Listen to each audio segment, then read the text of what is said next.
Dalad, Mishnah Zayin. Hamakdish nechosov v'hoyusa bohem behema ru'uya legabe hamizbeach.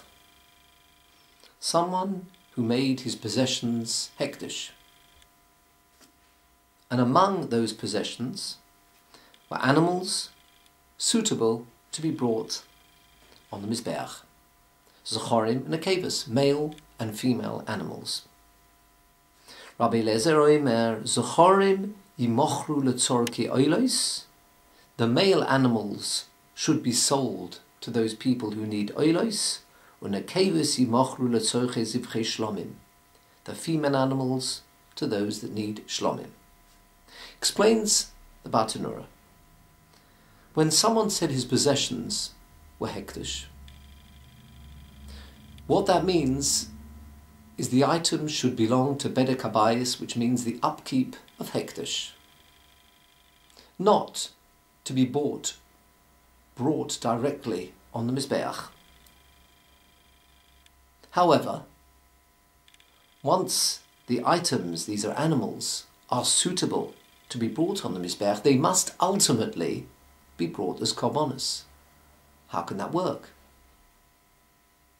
The way it works, says Rabbi Eliezer, is male animals should be sold, not brought directly as korbanos, but sold to those people who need oilus. They will then consecrate these animals as oilus, burnt offerings, the ultimate, because the whole animal is burnt, none of it is eaten, it all goes lashamayim. When a kavos, if a person among these hektish items, the person's made hektish, his possessions, they're female animals, they can't be sold for oilus because oilus are only male animals. So therefore, the female animals must ultimately be brought as korbanos. So they should be sold letzorchi zivchei shlomim, to those people who need shlomim. They will then be brought as a shlomim offering.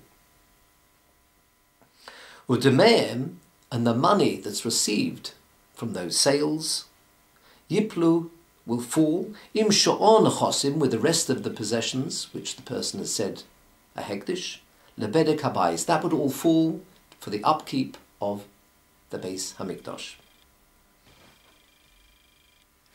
Rabbi Yeshua disagrees with Rabbi Eliezer. Rabbi Yeshua Omer, Zachorim, the male animals,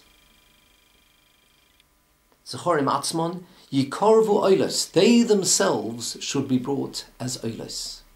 Because if a person said he wants items to be hektish, of course, if there were animals among them that can be brought as korbanos, what he meant were those animals should be brought directly as korbanos.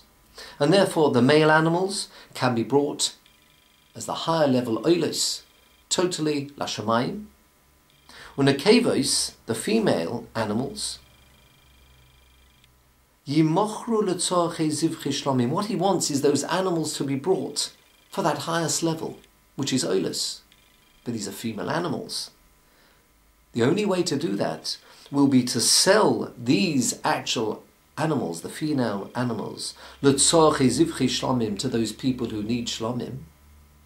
The items themselves must also ultimately be brought, and they will be brought as shlomim. V'yovi b'demeim oilos, and with them he will bring burnt offerings, because he wants those animals to be brought as oilus. The male ones can be brought as oilus. Even the female ones, he wants them to be brought as oilus, and the only way to do that would be to sell them on, bring the money as oilus.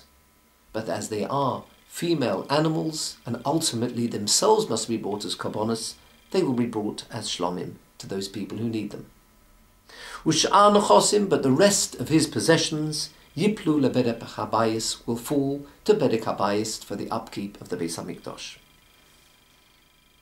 Rabbi Akiva Omer, roya ani estivrei Rabbi Eliezer midivrei Rabbi Yeshua. Rabbi Akiva says, I see and I prefer the words of Rabbi Eliezer to the words of Rabbi Yeshua. Why? Rabbi Eliezer hishva es midosai.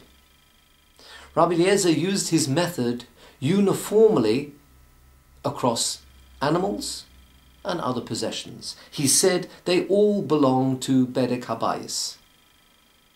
The animals are not brought directly to the and offered up as korbanos. They all belong to Bedek Habayis. Rabbi Yeshua, however, differentiated between the animals which were brought directly and must be brought as oilos, the animals, the male animals, and the female ones sold, and then the money used for korbanos, whereas the other possessions belong to the Bedek Habayis. Omer Papayas. Papayas said, Shomati kedivrei shneim. I actually heard like both of them. Shal Makadish befeirush. Someone who is Makadish, makes his possessions, hekdesh, befeirush, explains the Bartanura that he says, Behema unochosai lehekdesh. He specifically mentions behemoths when he says they are to belong to hekdesh. That will go like the view of Rabbi Eliezer, which means they will all actually belong to hekdesh. And therefore, according to Rabbi Eliezer, the animals will be sold on rather than even the males being offered up directly. V'amakdish stam, but someone who makes his possessions hekdesh without specifying behemoths, kedivrei Rabbi Yeshua. This will follow the rule of Rabbi Yeshua, who differentiates between animals and their other possessions. Because if a person just says he wants his possessions to be hekdesh, what he means is the animals, they should be brought directly. The possessions, they will belong to Bedek Habayis.